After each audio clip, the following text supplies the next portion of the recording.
Percaya tidak percaya, Mickey Mouse ini digunakan sebagai trigger, yaitu untuk orang-orang depresi, di mana setiap episodenya itu menampilkan adegan-adegan cara melakukan bunuh diri.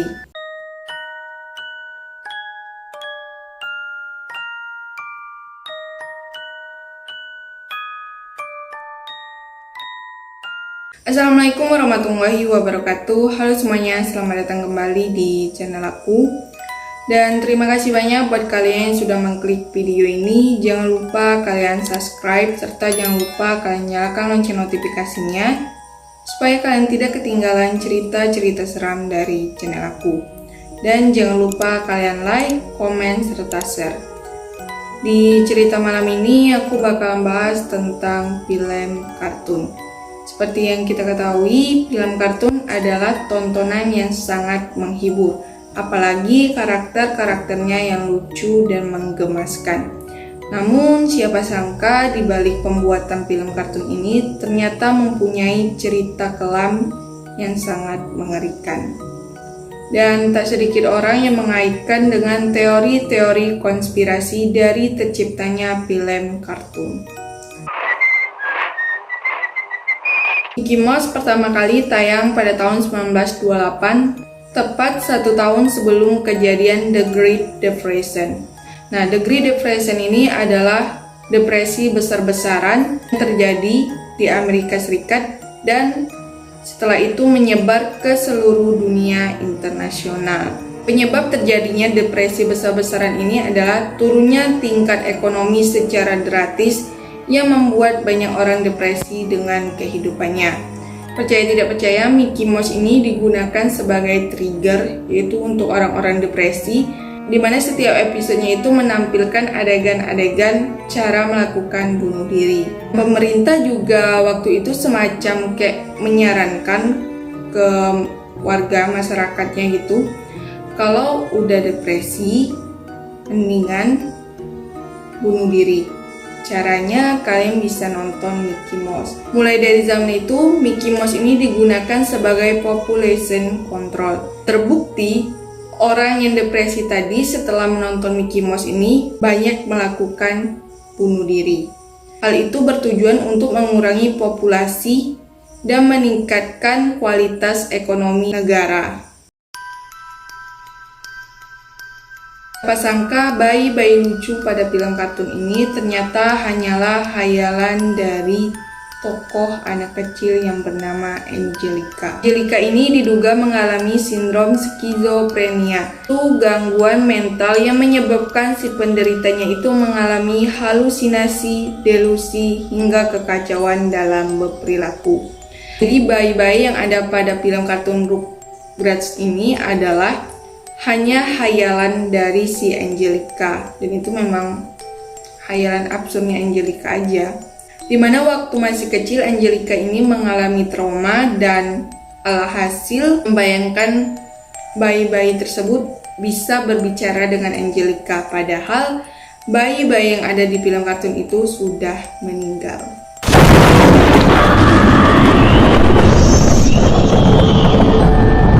Kita perhatikan dari film kartun ini, terlihat Angelica ini bisa berbicara dengan bayi-bayi yang ada di dalam film kartun ini, atau bisa berbahasa bayi ya, bahasa bayi gitu. Nah, padahal itu semua hanyalah imajinasi dari Angelica. Jadi bayi-bayi tersebut tercipta karena imajinasi dari Angelica.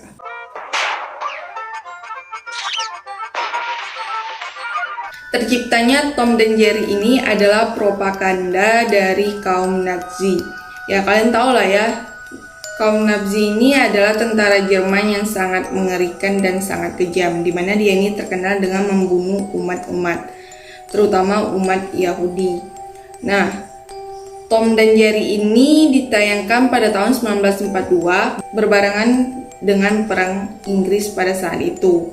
Tom ini digambarkan sebagai tentara Inggris, sedangkan Jerry ini digambarkan sebagai tentara Jerman atau Nazi. Jadi di sini kaum Nazi itu kayak menggambarkan keras apapun Tom yang digambarkan sebagai tentara Inggris yang ingin membunuh Jerry digambarkan sebagai tentara Jerman, tidak akan pernah berhasil karena kelicikan dan kepintaran dari Jerry.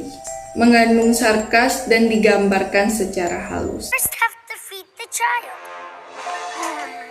Kartun ini menceritakan tentang seorang anak kecil yang bernama Marsha, di mana dia sangat menyukai pertunjukan sirkus.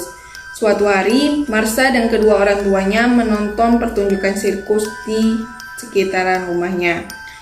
Dan saking senangnya Marsha ini dengan beruang, akhirnya si Marsha ini pun pergilah menuju kandang beruang tanpa sepengetahuan orang tuanya.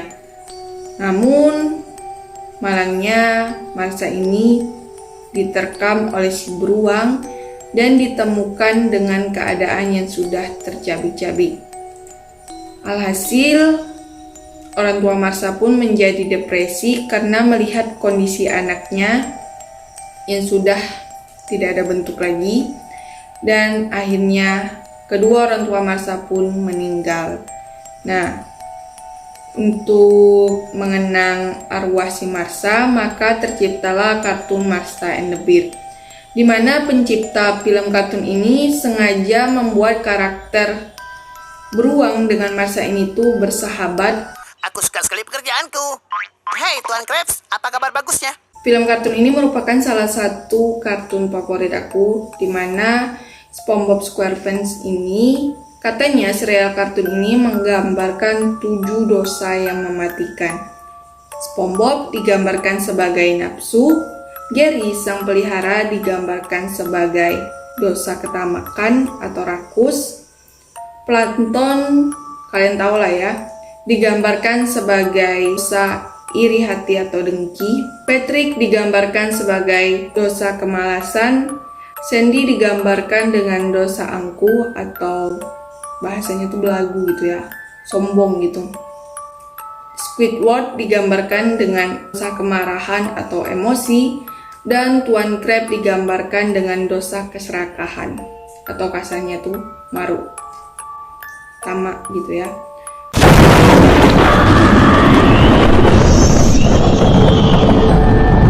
Jadi itu adalah penggambaran 7 dosa dari karakter-karakter utama yang ada di film kartun SpongeBob SquarePants. Itu semua hanyalah teori konspirasi. Untuk kebenarannya itu belum ada bukti yang jelas kecuali kartun dari Marsha and the Bear ini, dimana itu memang benar-benar diangkat dari kisah nyata. Dan cukup sekian cerita malam ini. Jangan lupa kalian subscribe channel ini, dan jangan lupa kalian nyalakan lonceng notifikasinya, serta bantu channel ini untuk ke 2000 subscriber. Jika kalian suka dengan video ini, jangan lupa kalian like, komen, serta share. Sekian, terima kasih. Wassalamualaikum warahmatullahi wabarakatuh.